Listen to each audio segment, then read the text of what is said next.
Whoa. In the reflection on requisites, it states, the last stanza states, may all the deities protect you. Yet in Buddhist practice, I see there is no other reference to deities. If, as stated in the offering to the Buddha, I venerate the one worthy of reverence, the supreme recipient of offerings, how does the Buddha characterize a deity, or Buddhism characterize a deity? Clearly they are not the most worthy or supreme per this perspective. So, I'm not a big fan of the translation deity, because it evokes things that it doesn't really connect. Because when we think of deity, we're thinking, for Westerners, we're thinking in a Judeo-Christian kind of way, or like the Roman gods, or like the Greek gods, that kind of thing. But the devas and these beings that are in the heavenly realms, they're simply another form of existence. It's what I don't know if, I guess you would call it a higher form of existence. But this is to go into these, to become a deva, to be reborn as a deva, is something that happens after practicing good sila and practicing lots of generosity and these kind of things. That you'll see in the suttas, and the Buddha's talking to people who, they're not going to meditate, they're not going for nibbana. Basically, they're just looking, trying to find out how to live a good life and the results of that. And he'll talk about what you do to get into heaven, because that's having as your goal getting into heaven is a hell of a lot better than having as your goal, I'm going to do whatever the hell I want and I don't care what happens after. I mean, it's better than a lot of other ways that you can live. The way that these places are described is basically pretty much like the Judeo-Christian heaven. And the deities, these devas, are kind of like angels and beings that are in this realm, and they're just another type of existence in samsara. Everything is another type of existence in samsara.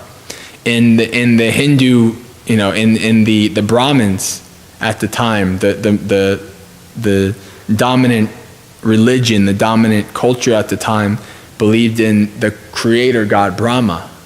Right? Brahma is the highest.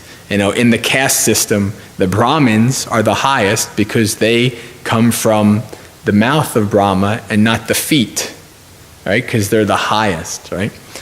And the Buddha comes along and says, that Brahma guy, he's not so great. He's also something you can be born as. As you can imagine, the Brahmins weren't too happy about that. So basically, even Brahma is a type of existence in the Buddhist cosmology. There's a funny sutta where the Buddha is talking about a Brahma, and a Brahma comes to being, and he's the first being in this realm, and he's like, oh, must have created this realm. I'm the all-powerful Brahma, and all these kind of things. And then the Buddha continues to say, and then other beings are born into this realm, and he says, oh, I must have created these beings. Now I'm their God, and all these kind of things. So it's like, the Buddha is really, I guess you'd call it deconstructing Brahma. And so all of these beings, for me at least, it's more skillful and it's better understanding to understand them as just another type of existence in samsara. There's also, beings that are in the hell realms and stuff like that. There's also a type of existence. There's these things called what they call the arupa attainments. Sometimes people call them the arupa jhanas. These are the formless jhanas, like the base of nothingness and the base of infinite consciousness.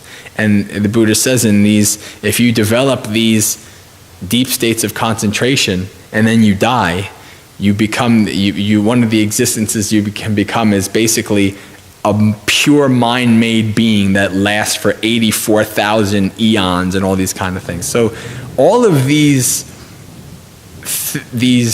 existences in the Buddhist cosmology are just simply other beings that are in existence.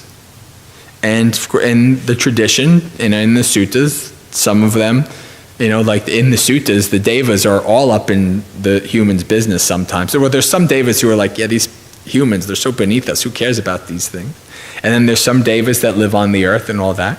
And so in the suttas, there's some devas that protect and they look after people who are practicing. There's even some suttas where like monks are doing bad things and a deva appears to them and chastises them and like, I can't believe you think that you follow the Buddha and all these things, and but they're trying to keep monks and nuns on the right track and these kind of things. So that's just all part of the tradition.